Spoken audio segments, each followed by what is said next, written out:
Hola a todos que están conectados. Hoy bienvenidos a la diplomatura, a esta tercera clase. Vamos a tener clase hoy de genética, epigenética y factores desencadenantes del acné. Y para ello contamos con un lujo, con la presencia de la doctora Noguera, que es médica especialista en dermatología, es docente de la carrera de medicina del Instituto Universitario CENIC en Buenos Aires. Es coordinadora del grupo de trabajo de acné de la Sociedad Argentina de Dermatología, directora del curso anual de acné también de la misma sociedad y secretaria de esta diplomatura. Ujú. Bueno, bienvenida Moni, te escuchamos. Bueno, muchísimas gracias, Jimé, por la presentación. Pensaba que la verdad que es un placer compartir esto, compartir no solo esto, ¿no? En general, la dermatología y la pasión por el acné con todos ustedes. Así que gracias también por convocarme en este proyecto. Bueno, entonces, como decía, si les parece, arrancamos. Entonces, es un poco larga y puede dar para mucho más, pero vamos a tratar de hacerlo conciso al tiempo. Bueno, entonces, si nos fijamos, ¿no? Empiezo con esta frase que es simple, pero es tan real, ¿no? Que nada en la biología ocurre en aislamiento. Y si se fijan, a ver, ahí va. Si se fijan en esta foto, a ver, iba a aparecer, ahí está, un libro en donde si uno se detiene y ve el rinoceronte de arriba, uno piensa, quizás, algunos dicen, y quizás es más viejo, y por qué no preguntarse, quizás vivió en otro entorno, ¿no? Eso es lo que nos preguntamos hoy en medicina, en la dermatología en general, y hoy lo podemos preguntar en acné en particular. Entonces, ¿cuánto hay de escrito ya en el ADN y cuánto podemos reescribir en función a lo que vivimos? Y como sabemos, el acné es una de las patologías que tienen mayor heredabilidad. Esto quiere decir que entre el 70 y el 80% del riesgo de tener acné de una persona puede estar condicionado por la genética. Esto hace que el rol de la genética en el acné sea clave. Fíjense, hay estudios epidemiológicos familiares y los GWAS, los de randomización mendeliana también lo demuestran. De hecho, hay metaanálisis que muestran que personas con parientes de primer grado con acné tienen un aumento de riesgo de 3 a 4 veces más de desarrollar acné que los controles. Hay estudios en gemelos también que cuantifican esa contribución que tiene el acné en cohortes, en este caso era de gemelas de mujeres, en donde el efecto genético explicaba el 81% del acné. Entonces tenemos que pensar que también, bueno, hay otro porcentaje que está explicado por otra cosa. Y bueno, y una de las preguntas importantes, ¿no? Y de las primeras que hago en el consultorio cuando veo pacientes con acné es si tienen antecedentes en los padres, en los hermanos de acné severo, de cicatrices de acné. De hecho, el componente genético puede pesar más aún a mayor severidad. A mayor severidad, posiblemente mayor heredabilidad. Y fíjense, este paciente vino con un cuadro de acné que ustedes lo ven y pueden decir, bueno, un acné moderado, tenía también un poco de compromiso en el tronco, pero directamente inició isotretinoína. De hecho, ahora fíjense por la querilitis tiene signos de isotretinoína. ¿Y por qué? Tenía mínimas algunas pocas cicatrices, pero fundamentalmente predominaba el antecedente de su hermano, ¿no? Que había tenido este brote de acné tan severo. Y por eso en ellos y en todos los pacientes con acné en general, recordar este mensaje que es clave, que es el inicio precoz de el tratamiento y que el tratamiento sea efectivo. Bueno, y como saben, no existe un gen del acné, sino que es poligénico a través de los estudios estos de GWAS o de asociación del genoma completo que busca encontrar variantes genéticas comunes que estén relacionadas en este caso con acné, se han identificado más de 50 losis genéticos. Obviamente, como todo estudio, uno le puede encontrar limitaciones. Se hicieron la mayoría en Europa, en China, no distinguen por fenotipo, no distinguen el timing de cuándo, cómo, por qué se activa, sino que nos orientan a ver quién tiene predisposición a desarrollar acné. Y dentro de estos 50 o más de 50 de los identificados, hay variantes asociadas a vías biológicas involucradas en lo que es la fisiopatogenia del acné, como genes vinculados a la inmunidad, a la inflamación, a la diferenciación epidérmica, al metabolismo sebáceo, a lo hormonal, vías metabólicas, IGF-1, mTOR. Y se identificaron, si se fijan ahí, que eran en cohortes europeas, en pacientes con acné, genes de susceptibilidad, es decir, que les daba mayor posibilidad de tener otras enfermedades. Pueden tener más susceptibilidad genética para enfermedad inflamatoria intestinal, trastornos psiquiátricos, algunos hormonales, enfermedades mediadas por interleuquina 36 como la psoriasis pustulosa. Y bueno, ahí hay muchos genes disregulados, algunos me llamaron la atención, como por ejemplo la interleuquina 13 relacionada con la barrera cutánea, genes de hasta el ritmo del ciclo circadiano. Entonces, todos ellos abren potencialmente nuevas vías terapéuticas, ¿no? En donde uno se podría dirigir en un futuro. Y fíjense en este artículo, ¿no? Porque la pregunta es el cómo, dónde se expresan realmente estos genes en la piel con acné. Y fíjense, estos autores de este artículo muestran o desarrollaron esta nueva herramienta en donde distinguen este mapa espacial de expresión génica que nos permite ver con alta resolución cómo va variando la actividad de esos genes claves del cebocito que se va como transformando, digamos, o se va haciendo disfuncional o proinflamatorio. Y entonces permitiría identificar esos genes específicos que se activan o silencian y indicando entonces el estado como funcional o disfuncional del cebocito. Y esto también podría abrir ventanas terapéuticas para tratar. Y bueno, a pesar de que la susceptibilidad genética, perdón, ya me adelanté, claramente, digamos, influye en el riesgo del acné, como les decía, la genética influye, pero no explica todo, no explica el cuándo, el cómo, el por qué. Un ejemplo se da en esos pacientes, bueno, como los hermanos, o si vieron la foto primera que mostraba unas gemelas, son pacientes que tienen similar carga genética, pero que por distintos motivos pueden tener cuadros de acné diferentes, más o menos inflamatorios, más o menos crónicos, más fáciles o más difíciles de tratar. Y acá entra entonces todos estos diferentes mecanismos que regulan estas vías relacionadas con el desarrollo del acné, como son las que ven acá y que vamos a ver más en detalle en las próximas clases: disbiosis, el impacto hormonal, los trastornos en el sebo, la hiperqueratinización, la alteración en la respuesta inmune, que está inducido por estos factores estresores externos o internos que podrían modificar el fenotipo clínico del paciente que vemos en frente de nuestro consultorio, ¿no? Y aquí entonces surge el término de la epigenética que tiene ya mucho renombre, está como de moda, en donde la epigenética funcionaría como una especie de puente entre lo que es la genética y el ambiente, lo que nos rodea, en donde estos cambios epigenéticos a través de, como ven ahí, la metilación del ADN, la modificación de histonas para que, por ejemplo, la cromatina esté más o menos compacta y así permita expresar en más o menor medida algunos genes, ARN no codificantes modifican la expresión de diferentes genes sin modificar el ADN en sí, sino que modifican la expresión de ese ADN y da lugar así a lo que les comentaba antes, ¿no? Fenotipos de acné diferentes, ¿sí? Entonces, lo interesante de todo esto es que podemos actuar, estos cambios epigenéticos podrían ser prevenidos con diferentes medidas. Entonces, ahí es donde está nuestro rol para intentar cambiar. La evolución del acné, me refiero, ¿no?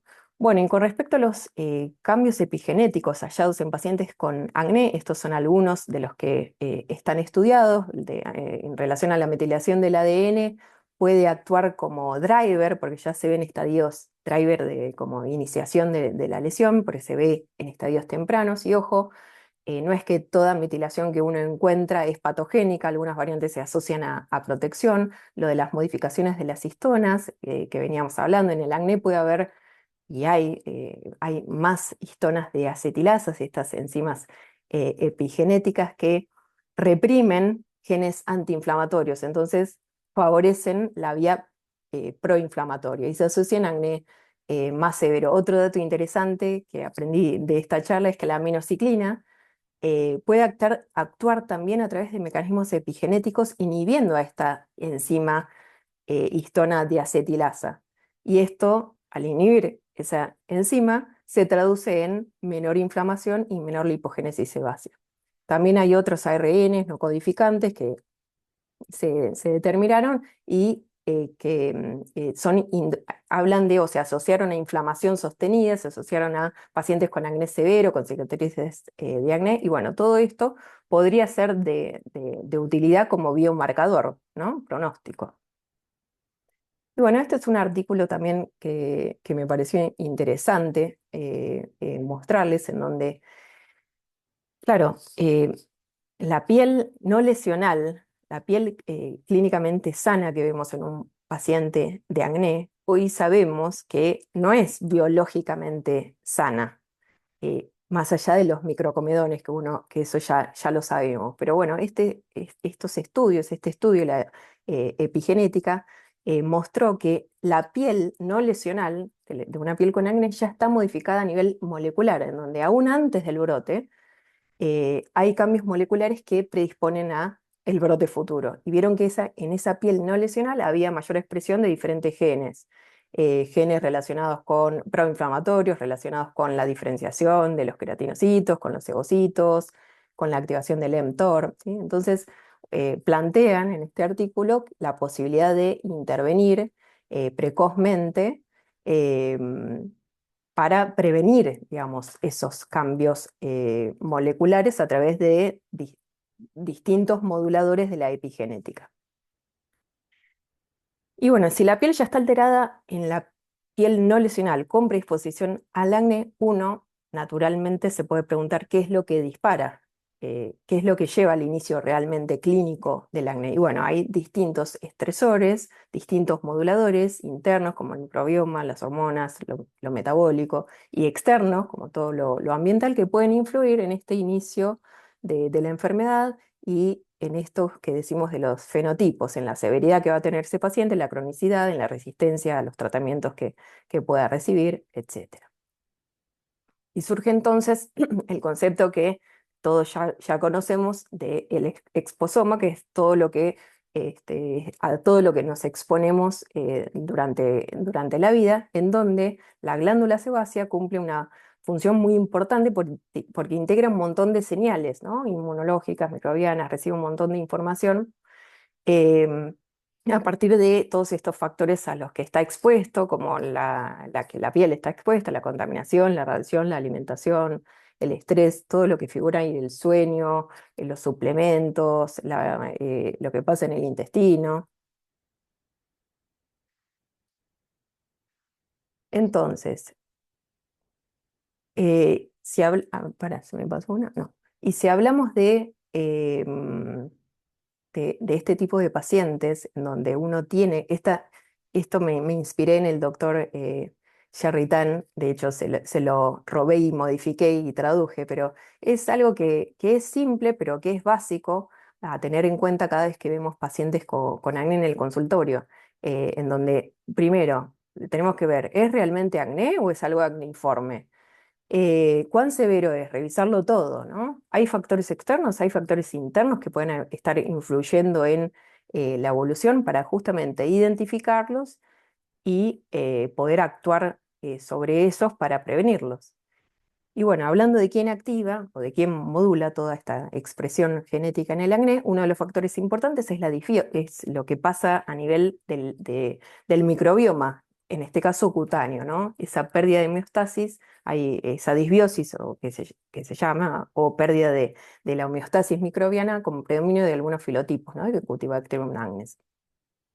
Estos Cutibacterium agnes proinflamatorios generan ácidos grasos de cadena larga, de cadena corta, perdón, entre ellos, por ejemplo, el butirato, que esos tienen la capacidad de inhibir estas enzimas epigenéticas, como las histonas de acetilasas. Y eso lleva a mayor expresión de los Toll-like receptor 2, eso activa otros genes proinflamatorios y bueno, van a predisponer a la inflamación crónica folicular que vemos en el acné. Y si hablamos de microbioma y disbiosis cutánea, no podemos dejar de lado la disbiosis intestinal. Cada vez tenemos más información, más estudios que confirman esta conexión o interacción bidireccional entre el intestino y la piel, favoreciendo esta inflamación crónica. De hecho, en el intestino, en pacientes con dietas de tipo occidental, se ve que la microbiota es diferente, predominan bacteroides, menos lactobacillus y firmicutes, que son los que bajan la inflamación, favoreciendo entonces la formación de metabolitos tóxicos, favoreciendo la permeabilidad intestinal y favoreciendo a que todas estas señales inflamatorias lleguen a nivel sistémico, impacten en la piel y amplifiquen la inflamación y alteren la expresión de los genes a ese nivel.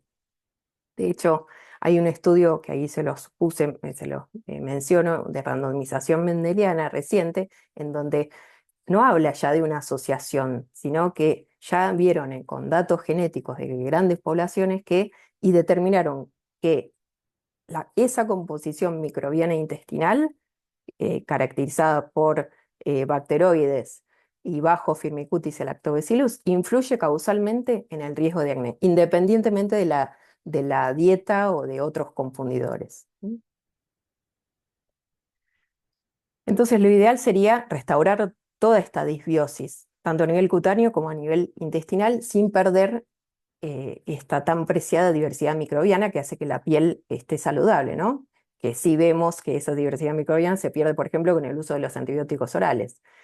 Y para eso, entonces, sería óptimo caracterizar el microbioma de cada persona, porque cada persona tiene un microbioma diferente, y así poder modularlo en forma bien personalizada. Hay distintas estrategias, mejorar la alimentación es una de ellas que yo hago mucho o estimulo mucho, que no voy a hablar porque después justo Emi va a dar una charla sobre eso, el uso de probióticos, que también va a haber una clase de microbioma, eh, los probióticos tópicos, orales, prebióticos, posbióticos, muchos están en estudio, obviamente, otras aún más en estudio, como los bacteriófagos dirigidos al C. agnes, incluso vacunas están en desarrollo. Todavía realmente no sabemos sería la mejor estrategia, pero bueno, se está avanzando en las investigaciones para tener cada vez evidencia de mayor calidad para poder aplicarla de la mejor manera. Y ahora pasando a otros estresores que pueden cambiar o producir de estos cambios epigenéticos de los que venimos hablando, se relacionan al entorno, al ambiente que nos rodea. Justamente uno de ellos es la contaminación ambiental. Gran parte de la población mundial está expuesta al aire contaminado y uno, claro, piensa en medicina, no, la contaminación afecta a los pulmones, el corazón, pero realmente la piel está en primera línea.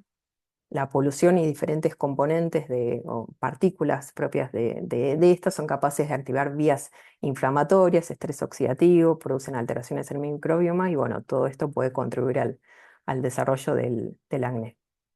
Este es uno de los pacientes que después se los vuelvo a mostrar. Y bueno, hay múltiples vías que se asocian que linkean la contaminación con el acné. Hay activación del receptor del aril hidrocarburo. El ozono, por ejemplo, va a producir, oxidar el escualeno y generar especies reactivas de oxígeno que promueven daño de ADN, apoptosis de queratinocitos, incluso los macrófagos pueden cambiar su comportamiento. Hay más TREM2 que son inducidos por estos lípidos sebáceos proinflamatorios y que fagocitan el C. agnes, pero no lo eliminan, entonces persiste ese C. agnes proinflamatorio, contribuyendo entonces a mayor inflamación. Hay diferentes estudios que confirman esto que los vengo diciendo entre la contaminación y la severidad del acné. Fíjense en China, en donde hay más formas clínicamente inflamatorias de acné, especialmente en mujeres, especialmente en invierno, en zonas altamente contaminadas. Otro estudio ahí abajo en China también mostró que la exposición a contaminantes puede producir cambios epigenéticos. De hecho, identificaron a 23 sitios de metilación diferente en acné severo versus pacientes sin acné, y esto se traduce en lo que venimos hablando, mayor expresión de genes proinflamatorios. Entonces, algo básico que ya podemos actuar es obviamente intentar reducir la exposición a la contaminación o reducir la contaminación, pero desde nuestro punto de vista dermatológico, algo muy sencillo es al menos instruirlo en utilizar una rutina de cuidados adecuada con fotoprotección, eventualmente antioxidantes tópicos y reforzar la barrera cutánea. Y cuando hablamos de exposoma, de todos los factores del exposoma, el clima es uno de los moduladores que quizás en la consulta no está medio subestimada, ¿no? El calor, la humedad, todo eso aumenta la secreción de sebo, favorece la oclusión folicular, crea un ambiente ideal para que el Seagnes proinflamatorio prolifere. De hecho, hay estudios que muestran que más del 50% de los pacientes con acné pueden empeorar en el verano. Quizás nos dicen que mejoran inicialmente en forma transitoria, pero en el corto o mediano plazo empeoran. ¿Y por qué ocurre esto? En realidad, ¿cómo impacta la luz solar en el acné? Es importante porque la luz solar no es una sola cosa, sino un conjunto de radiaciones y luz visible. Por un lado, la radiación UVA1 y la luz visible son antiinflamatorias y antimicrobianas y se usan como base de la fototerapia. Y por el otro lado, el UVB puede tener un efecto en dosis bajas inmunosupresor, pero en dosis prolongadas, con la exposición crónica al sol que uno tiene en la vida, genera exactamente lo contrario: más sebo, más citoquinas, más inflamación, la piel la capa córnea más gruesa, hiperkeratosis. Y el mecanismo molecular, bueno, pasa, entre otras cosas, a través de la formación de especies reactivas de oxígeno y a través de la activación del inflamasoma, que bueno, también es un mediador de la inmunidad innata que en la clase de fisiopatología seguro también se desarrollará más. Por eso entonces la fotoprotección, como les decía hablando de contaminación, es esencial, es parte del tratamiento en todos los pacientes con acné, porque por un lado va a mejorar la adherencia a los tratamientos, va a mejorar la tolerancia a esos tratamientos que pueden aumentar la fotosensibilidad, doxiciclina, o que reduce la capa córnea en la isotretinoína y tenés más chance de quemadura, para reducir el riesgo de hiperpigmentación. Por eso, especialmente en los pacientes que tienen fototipos altos, por eso es importante recomendar, por ejemplo, filtros con óxido de hierro para bloquear la luz visible.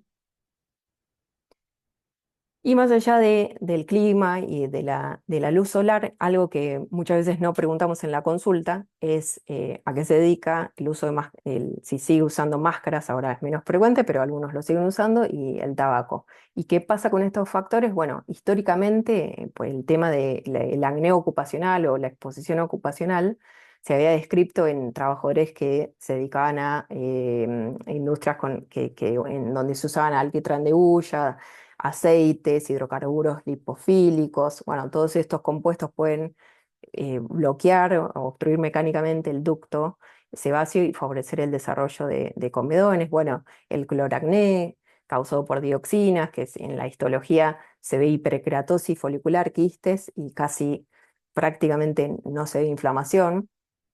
Todo esto es reversible, teóricamente, si se elimina la exposición. La pandemia nos enseñó mucho acerca de lo que producían las máscaras, que generaban un ambiente cálido, húmedo. Todo eso aumentaba o favorecía el crecimiento, por ejemplo, de Seagnes, producía una disbiosis y favorecía también la oclusión folicular, pero no solo por la máscara en sí, sino dependía del material, las horas de uso. Bueno, también el contacto generaba fricción y favorecía el desarrollo de acné mecánico.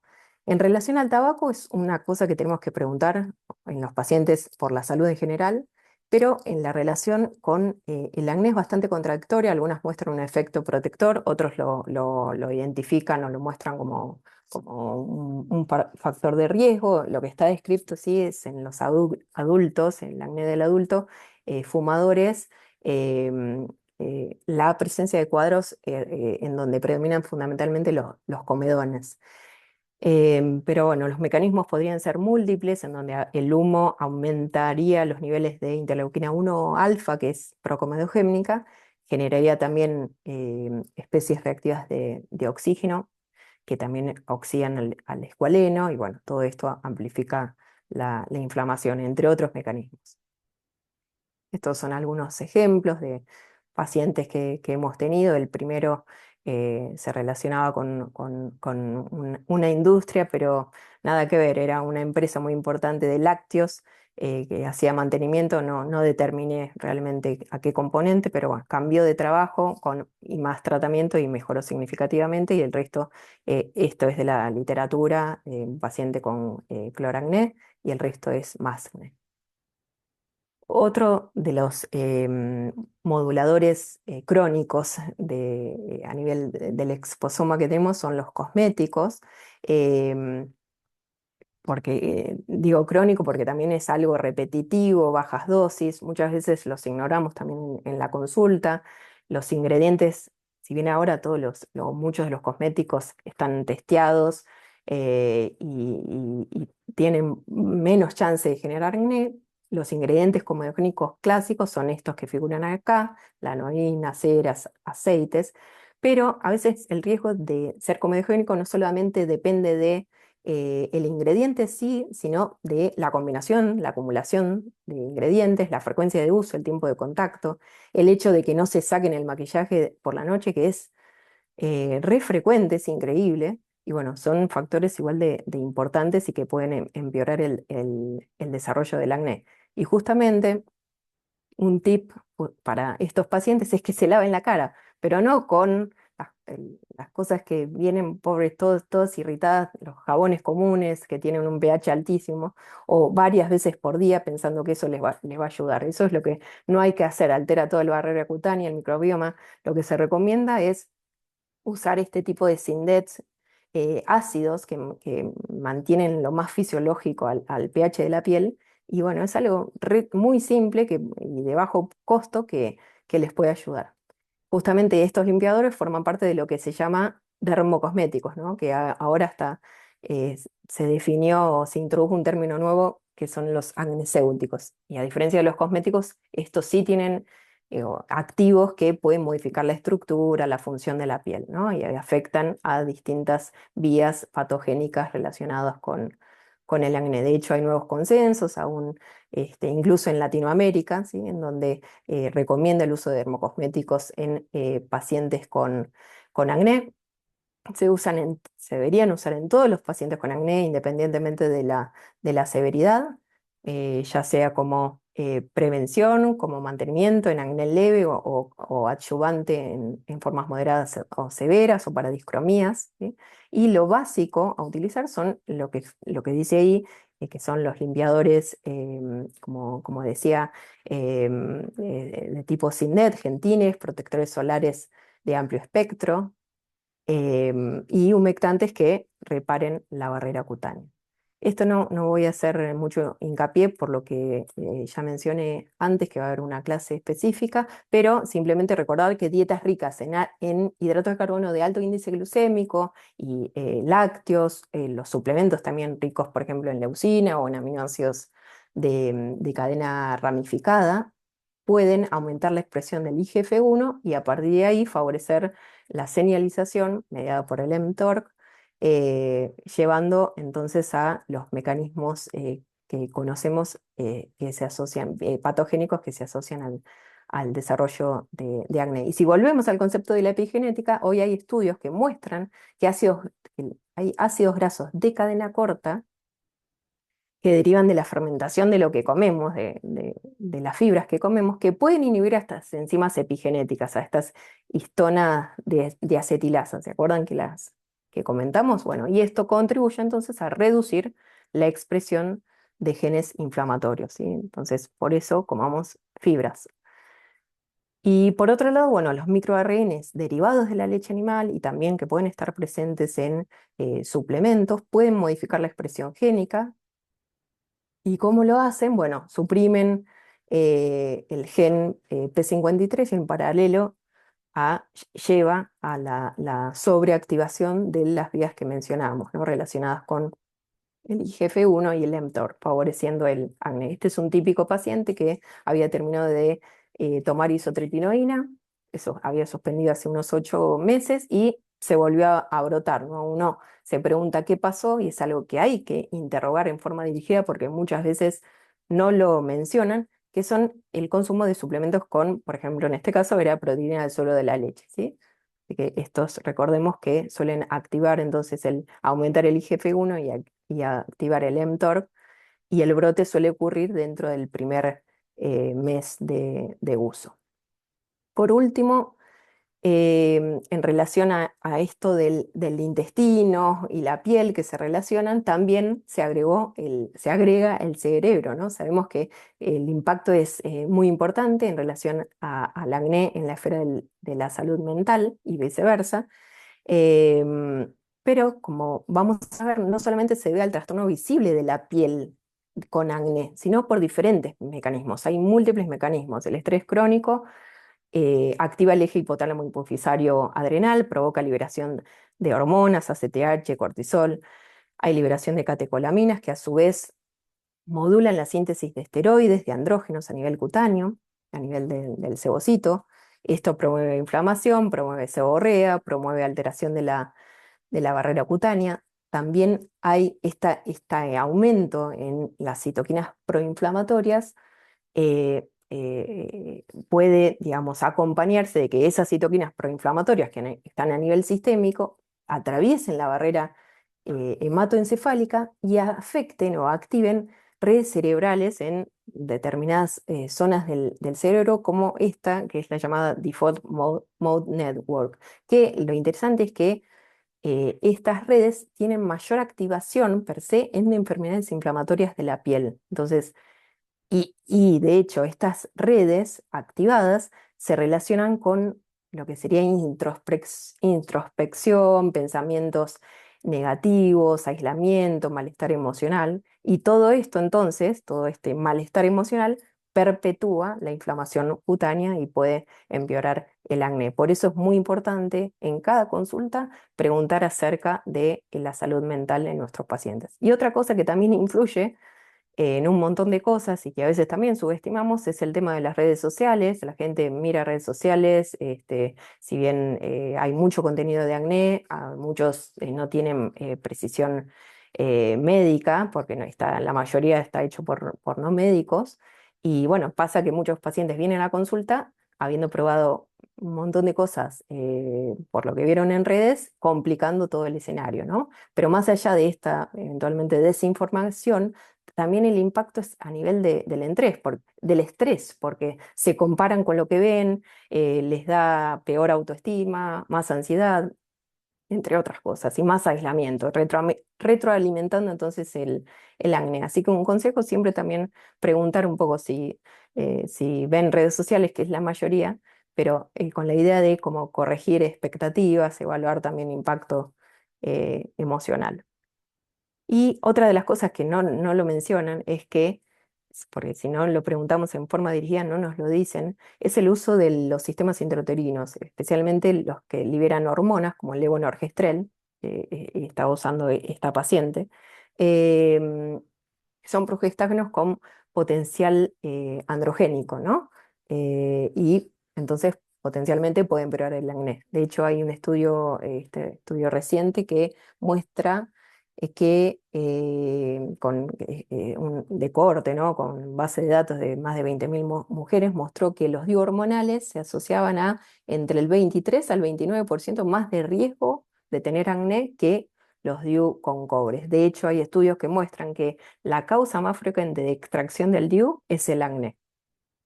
Esto lo vemos, pero muy frecuentemente. Y esta es otra paciente que les cuento rápidamente que venía eh, no interconsulta, digamos, como segunda opinión, vino con este quiste que se lo habían mandado a operar.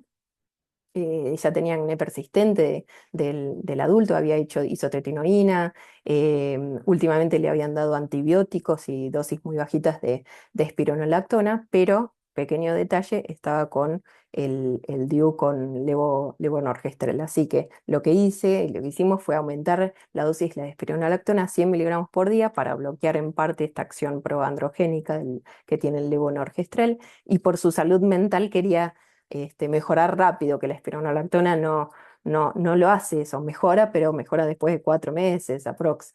Entonces le di un tiempo isotretinoína y bueno, este fue el resultado final. Igualmente ahora sigue en mantenimiento con espironolactona y tópicos. Y el nódulo ese que querían operar remitió. Bueno, y la testosterona, hablando de hormonas, ¿no? La testosterona sabemos que, y la exógena, sabemos que puede también inducir lipogénesis, hipercreatinización, inflamación. Un poco de esto hablamos en las preguntas que se hicieron la vez pasada, pero tener en cuenta que los pellets, chips subcutáneos, pueden generar acné, y lo malo es que no lo puede sacar hasta que se le va el efecto entre 3 y 6 meses. Em, este era un paciente no con pellets, pero que se administraba testosterona con geles. O sea, es más bravo el tema, parece, de los pellets. Yo no tuve tantos pacientes, pero es cada vez más frecuente. Tengo un paciente en donde tengo combinación de cosas de testosterona, whey protein, que es explosivo, y no quieren dejar de usarlos. Es increíble. Y bueno, si seguimos hablando de testosterona, de hormonas, no podemos dejar de hablar de las personas, de los hombres trans que usan la terapia de afirmación de género, y bueno, con esto tienen más incidencia y algunos más severidad de acné, especialmente en el primer año. Algunos requieren tratamiento sistémico.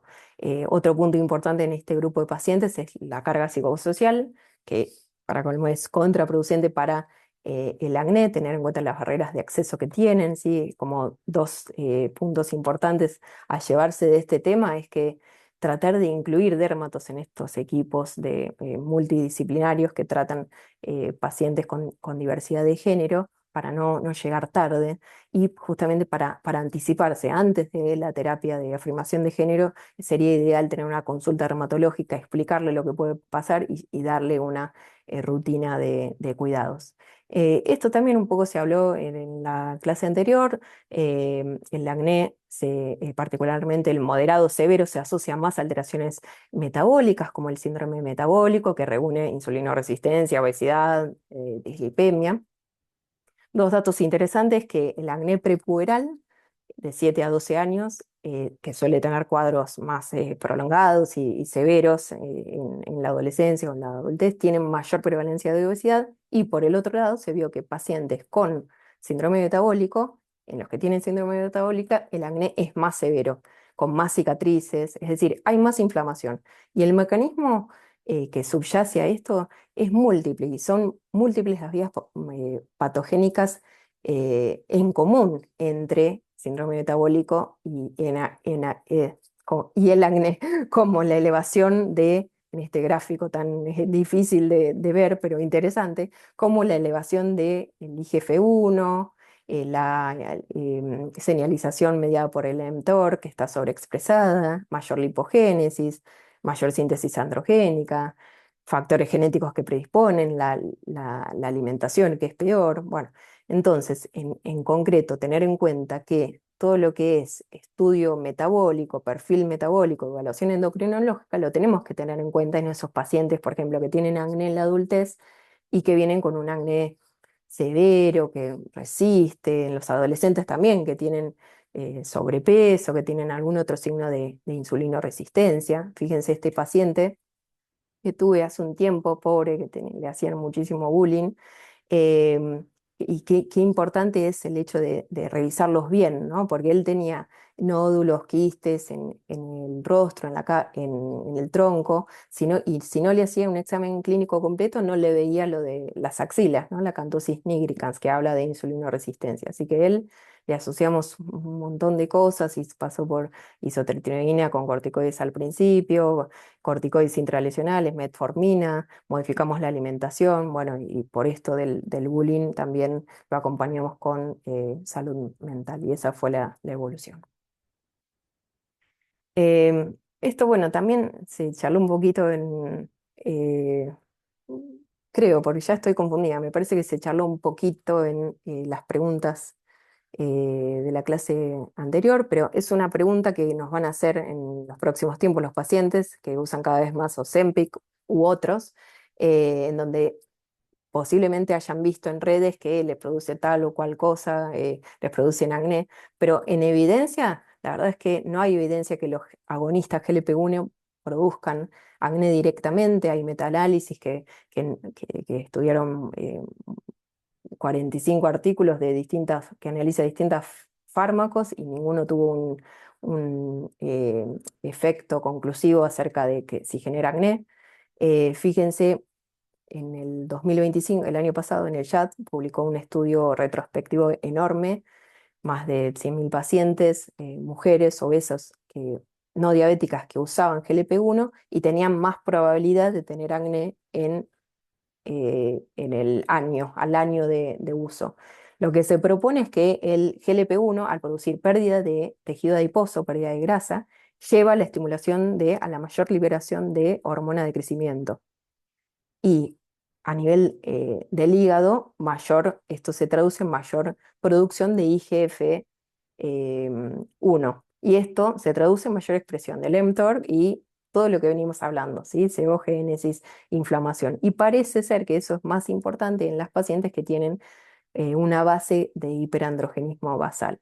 Pero por otro lado, por ejemplo, en pacientes con insulinoresistencia y síndrome ovario poliquístico, los GLP-1 se asociaron a mejorar el grado de acné al bajar la insulina, al bajar los andrógenos, la testosterona libre y al reducir al sebo. Y el último dato también, todos artículos recientes del uso combinado de pacientes con GLP-1 y isotretinoína en forma concomitante, fue que el GLP-1 podría ayudar a controlar la hipertrigliceridemia que puede causar la isotretinoína y por el otro lado, ojo a tener en cuenta en mujeres en edad fértil porque los GLP-1 pueden reducir o retrasar el vaciamiento gástrico y esto impactar en la absorción de los anticonceptivos. Entonces, potencialmente puede aumentar la fertilidad, más allá de que pueden aumentar la fertilidad porque reducen también la insulinoresistencia. Y bueno, de nuevo el cuadrito, ¿no? Recordar también que pueden ser cuestiones acneiformes y no ser acné propiamente dicha, en donde en general en este caso estoy marcando erupciones acneiformes por fármacos, en donde no vemos comedones, vemos que la erupción fue como la que mostró Jimmy en la primera charla, ¿no? Más monomorfo, con afección no solamente de la cara, sino también del tronco, de los brazos, y que tiene que ver con el antecedente de una medicación. Y esto también lo estamos viendo cada vez más, que son reacciones que ocurren en contexto del uso de los inhibidores JAK. En este caso era una paciente, la de la izquierda, con dermatitis atópica y la derecha con alopecia areata. Lo que sabemos por eh, metaanálisis es que los que más dan son abrocitinib, baricitinib y luego upadacitinib. Y que pueden dar distintos como escenarios clínicos, que en general ocurren en los primeros 6 meses o dentro de los meses de uso de la droga. En algunos casos es dosis dependiente, porque si reducís, disminuye la chance de la incidencia. Y se dan distintos escenarios clínicos. Pacientes que no tienen acné previo, pacientes que sí tienen acné previo y les exacerba el brote con nódulos como algo más inflamatorio, Pueden ser reacciones acneiformes agudas, que desaparecen en el tiempo, o hacerse reacciones acneiformes crónicas que requieren un tratamiento prolongado. Entonces, acá de nuevo, en estos pacientes es importante educarlos, especialmente en esos pacientes, por ejemplo, que usan inhibidores de JAK y que tienen dermatitis atópica, ¿sí? Ojo, adecuar la rutina de cuidados para mejorar la barrera cutánea, ¿no? Y bueno, esto es para ir terminando, en donde sabemos que la inteligencia artificial está ya instalada en todos lados, también en la dermatología, también en el acné, lo podemos utilizar de diferentes formas. Yo les muestro solo esto, que este artículo es muy interesante, es coautora de Marco en algún otro artículo. Y me pareció súper interesante en donde muestra el diseño de estos digital twins, que son modelos virtuales de piel, en donde usan datos reales del paciente, la genética, los factores a los que se expone, bueno, el estilo de vida, y simula el impacto que tienen cosméticos, contaminantes en la piel de este paciente en estudio, y también simula la progresión que puede tener ese acné y la respuesta a diferentes tratamientos. Y permite entonces personalizar rutinas de tratamientos y cambios de estilo de vida basado en todos estos datos. Último concepto, que la isotretinoína podría actuar también como reprogramador epigenético, ¿sí? Vieron en este estudio que tras 6 semanas de usar isotretinoína vieron un aumento en la expresión de P53 en los ovocitos. Este gen, además de regular lo que es apoptosis y ciclo celular, modula la expresión de vías proinflamatorios y eso puede alterar la diferenciación del cebocito. Entonces, ¿por qué reprogramar ese cebocito? Bueno, porque va a modificar características de ese cebocito que estaba programado para dar acné, y potencialmente entonces, si uno puede actuar antes del brote, ya prevenís antes de que ocurra el estallido. Ya reprogramás ese cebocito para que no lleve a esa activación de estas vías proinflamatorias de las que venimos hablando. Bueno, y terminando entonces, em, el objetivo o la idea o lo ideal es que, más que corregir la alteración que vemos en los múltiples genes implicados en el acné, sería mucho más sencillo y accesible intentar identificar primero esos factores capaces de modular la epigenética, como los factores del exposoma de los que comentamos, y así intentar modificar no los genes, sino la expresión de los mismos.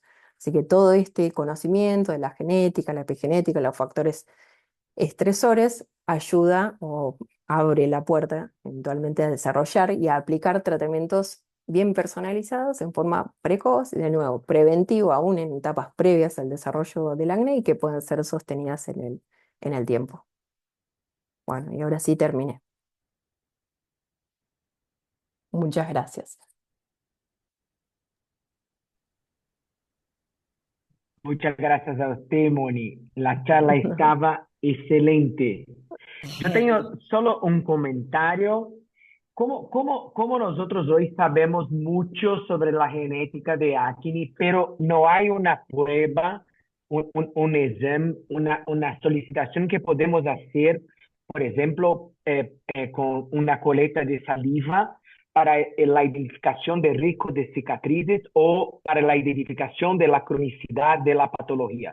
Entonces, hoy sabemos un montón sobre la genética, pero esta información no está convertida en algo para una ayuda en la práctica dermatológica. Entonces hay un gap que necesitamos con la evolución, algo para una ayuda práctica de la información genética. Sí, es verdad que la historia clínica tenemos mucha información, pero algo como una prueba, pero por lo menos yo que sé, hoy no hay algo con una evidencia para la solicitud. ¿Qué piensa de usted?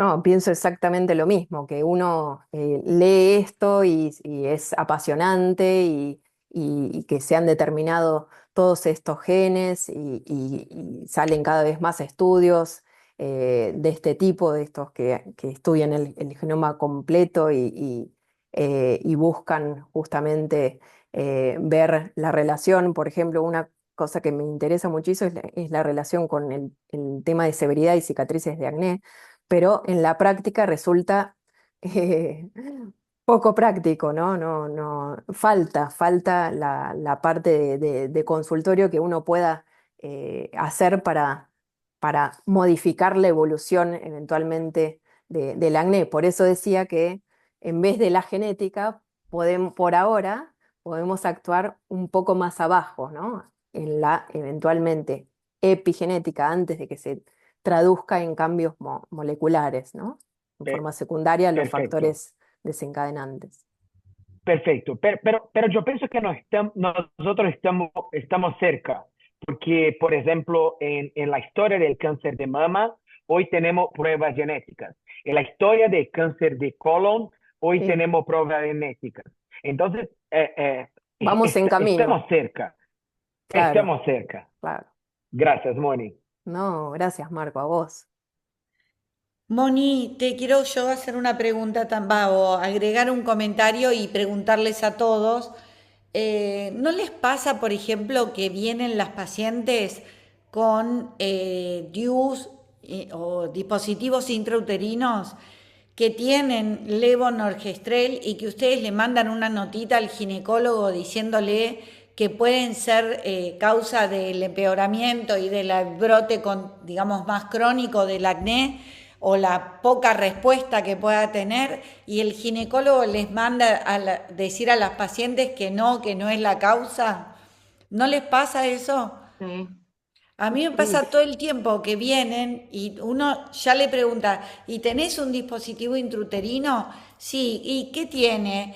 ¿Cuál es? Bueno, tal. Ah, tiene levonorgestrel. Mira, eso puede ser la causa por la cual no estás respondiendo como se espera al tratamiento del acné. Y el ginecólogo le dice que no y, tiene nada que ver el dispositivo con el y acné. nos echan Nos la culpa a tiran nosotros, ¿o claro. no? ¿No les pasa Sí, sí. eso? Bueno, a mí me No, pasa Lo, muchísimo, lo, no sé por lo, qué, pero lo, lo que pasa, hay una información muy importante. Lo que pasa es que levonorgestrel es el hijo, porque su padre es la la testosterona, la testosterona, claro, menor testosterona. Entonces, tenemos el padre que es más fuerte que el claro. hijo. Entonces, la acción androgénica es muy fuerte.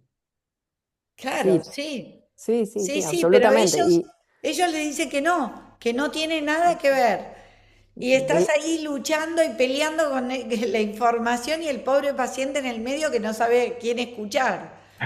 De hecho, claro, realmente no saben qué hacer porque, Claro, porque les molesta absolutamente el acné, pero por otro lado están muy cómodas con el uso de este tipo de dispositivos. Entonces, yo tengo dos grupos grandes de pacientes. Algunas que dicen, no, no, yo no me voy a sacar el dispositivo porque yo, viste, hago todas las medidas clásicas para manejar el acné. Y si aún así no lo puedo controlar, bueno, planteo eventualmente, y bueno. lógico.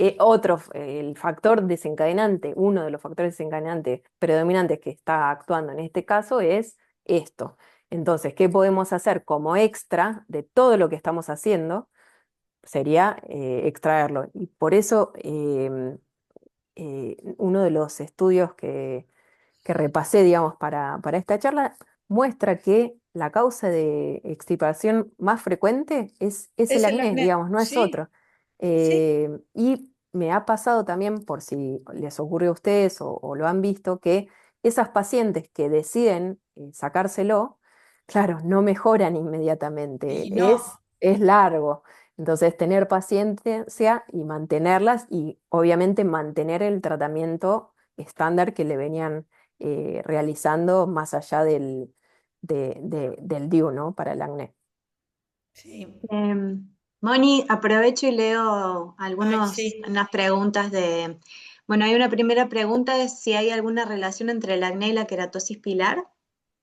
Y después una segunda pregunta, En cuanto a las cicatrices, ¿hasta qué punto la predisposición genética al acné determina el fenotipo clínico y cómo esos mecanismos epigenéticos modularían la severidad de la respuesta inflamatoria y la evolución hacia formas cicatrizales? Con respecto a la primera, con queratosis pilar puntual, la verdad que no lo sé, lo asocio con dermatitis atópica, que bueno, hay algunas asociaciones, de hecho, si uno se fija y estudia el tema de qué alteraciones hay a nivel de acné y qué alteraciones hay genéticas a nivel de la dermatitis atópica, ve coincidencias en cuanto, por ejemplo, a las proteínas que forman parte de la barrera cutánea, también a genes relacionados con la interleuquina 13, como mencioné en la presentación, pero bueno, más allá de eso, no les puedo decir más en relación a la queratosis pilar. Y la otra, que fue medio larga, entonces... Es sobre las cicatrices y hasta qué punto la predisposición genética da un fenotipo clínico, y yo entiendo que cómo los mecanismos epigenéticos modularían la severidad de la Claro. respuesta inflamatoria y la evolución hacia formas cicatrizales. Claro, en cuanto a la genética, no sé si Marco querías agregar algo, pero de cicatrices de acné tampoco es que hay tanto.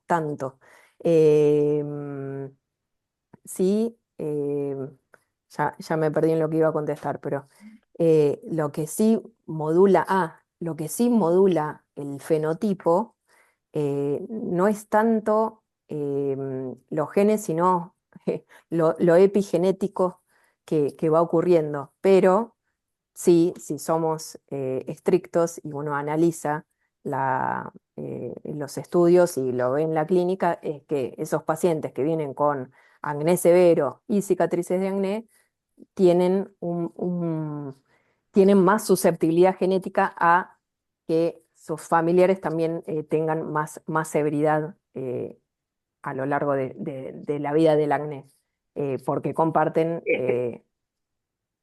un perfil, no solamente un perfil genético, digamos, ¿no? Y posso añadir algo para esta discusión. Hay un artículo que yo considero que es muy bueno, que habla sobre el riesgo de cicatrices atróficas en pacientes con acné leve.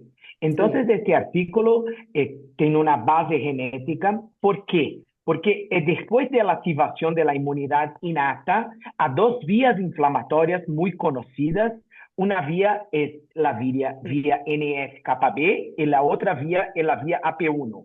Entonces, en la discusión de este artículo, porque 30% de la persona con acné leve quedan con cicatrices atróficas, está relacionado con una activación genética que hay una distribución más intensa o más importante para la vía AP1. Entonces, la genética como una coordinación en este paciente que no produce mucha inflamación, pero producen una activación muy intensa de la vía AP1 y la vía AP1 está conectada con la vía de producción de la metaloproteinasa y la metaloproteinasa reduce entonces el colágeno de la piel. Entonces, está muy claro para todos los estudios que la gravedad de la molestia, como Mónica habló, es un factor muy importante, es el factor más importante para el desarrollo de cicatrices atróficas, pero en pacientes con acné leve, es que sus padres tienen cicatrices de acné, es muy importante estar muy cerca de estos pacientes porque puede haber una conexión más intensa con la vía AP1 sin la producción de citocinas de la vía NF-κB. Entonces, esta coordinación es una coordinación de la genética. Bien, bueno, y no sé si hay tiempo para una más. Acá preguntan si existe una dosis o tiempo de tratamiento con isotretinoína para que se modifique la expresión de P53. Y eso no hay, no, que yo sepa, claro, no lo sabemos con certeza. Este estudio era con 40 miligramos por día, eh, pero no hay mucho más que yo sepa, no sé del resto. No.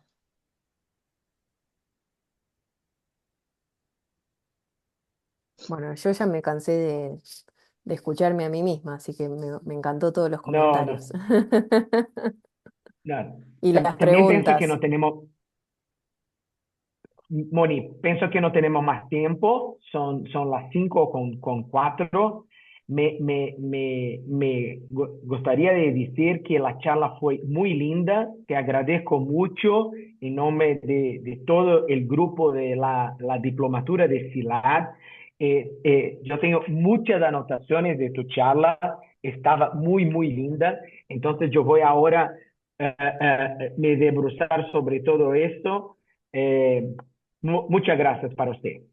Muchísimas gracias a todos. Bueno, y nos vemos la próxima. A la próxima. Hasta luego.